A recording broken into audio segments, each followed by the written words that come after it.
வாழ்வியல் தத்துவம் ஆக்கம் 1500 சித்திரை 20 மே 3 2026 தடைகளையும் தடைகளை ஏற்படுத்தும் காரணிகளையும் பற்றி கவலைப்பட வேண்டிய அவசியம் ஏதுமில்லை.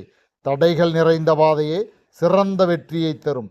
தடைகளை தகர்த்துவிட்டும் தாண்டியும் செல்லுங்கள் என்பார்கள்.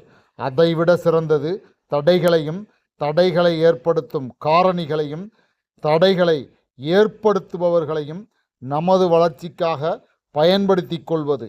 தடைகளை தகர்த்தும் தாண்டியும் செல்வதால் கடந்து மட்டுமே செல்ல முடியும். அதன் மூலமாக கற்றுக்கொள்ளும் பாடமும் பயனுள்ளதாக இருக்காது.